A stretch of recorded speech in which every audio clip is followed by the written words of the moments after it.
Hawkeye football coaching staff met with the media today.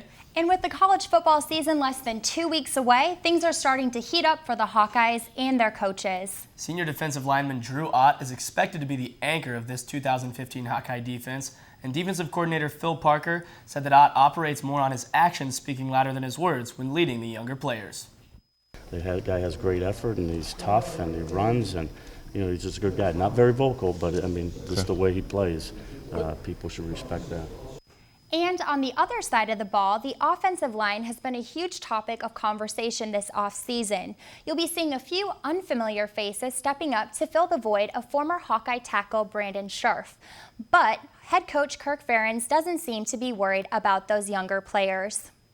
To replace Brandon Scherf, he's one of the best players ever to play at this university. So that's totally off the radar. What he has to worry about is just being the best he can be. And I personally think that's going to be a pretty good player, and we feel the same way about Ike and Cole. I think all three of these guys have really, really positive futures. And we continue to catch you up on what's going on across Hawkeye football. We will send you over to Daily Iowan TV sports reporter Taylor Brooks, who takes us inside a group of Hawkeyes that are known to be legendary. Katie and Austin, the two offensive positions we dig into on this Monday night, both had the potential to make a key difference. Check it out.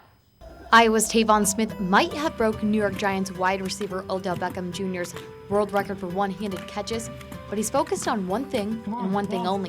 I'm critiquing everything I do. If I drop a pass, I'm down doing push-ups. If somebody else drops a pass, I'm making sure they do theirs. And I mean, we just got to make sure we're getting better every day and doing what we got to do to be successful as an offense. And head coach Kirk Ferentz seems to agree with the veteran. It starts with a guy like Tavon. I'm not picking him up, but anybody that's played out there, Austin Blythe, Jordan Lomax, Drew Ott, if those guys don't play better this year than last year, that's going to be an issue. Smith led the team last year in receiving yards with 596. He's the go-to for this receiving game, but behind him stands Matt Vanderberg and Jake Hillier with the same mindset. I'm not really too concerned on exactly what my role is as far as personal goals and things like that, just as long as whatever coach says, as long as I'm on the field and I'm doing what needs to be done to help the team win. With a lack of a throwing presence in the Iowa football realm, there's no doubt these receivers want the ball more with starting QB CJ Beathard. But if the ball isn't being launched down the field, their priorities lie somewhere else. I got to make sure I'm blocking. If the ball's not coming to me and he's running, I got to make sure he doesn't get hit pretty hard. Sticking with the pass game and more of a responsibility with blocking, we go to Iowa's tight ends. This stellar group, who once composed of the names like C.J. Fedorowicz and Ray Hamilton, has an era in Iowa football history. With this year, it's no different. The name of George Kittle might not be recognized by some, but will be soon enough.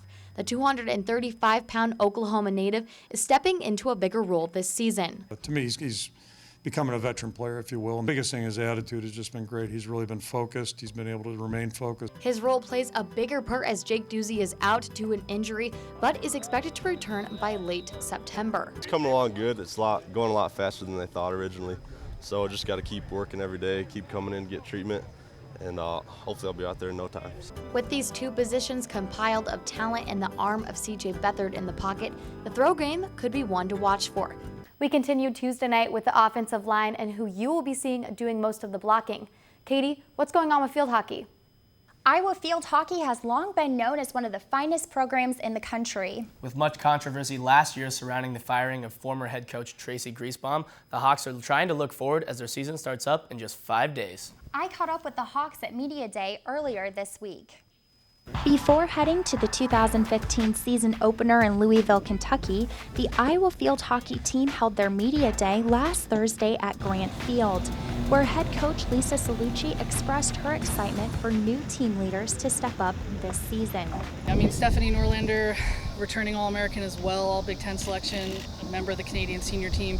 She absolutely is going to be our go-to player on the field with the most experience we have. So she will be stepping up into a big leadership role and will be called on to play probably a couple different positions. Unfortunately, we will not be seeing a familiar face, star forward Natalie Caffone, as she suffered a shoulder injury at the end of spring practices. However, as Chandler Akers explains, her sideline teammate is never far from the field. She's even more of a contributor on the sidelines, I think. Her voice is always heard, and she's always giving us input on the drills and everything. I don't think We're going to miss her, but she's still on the team. She's still helping us every day. Along with Akers, Mallory Lefkowitz is ready to lead the team. This returning starter is grateful for all of Coffone's shaping leadership. I definitely think she taught me a lot, and I think that returning is I'm definitely going to have to step up, but definitely came from her, and I want to do it for the team and for her. Aside from the veterans of the team, the freshmen are also feeling like a part of the squad. We've been doing a lot of team activities and stuff like that, and they've been really good about including us in everything that we've been doing. Despite Natalie Coffone's season-ending shoulder injury, Coach Salucci and her team are ready for this 2015 season, focusing on new leaders and developing talent. This is Katie Reaper, Daily Iowan TV Sports. The Hawkeyes will travel to Wake Forest later this week to take on the Demon Deacons in the ACC Big Ten Challenge. And that's all we have for today, but be sure to tune in tomorrow, where we take a look at the Iowa volleyball team as they are fresh out of media day, and we also get a checkup on the offensive line for the Iowa football team.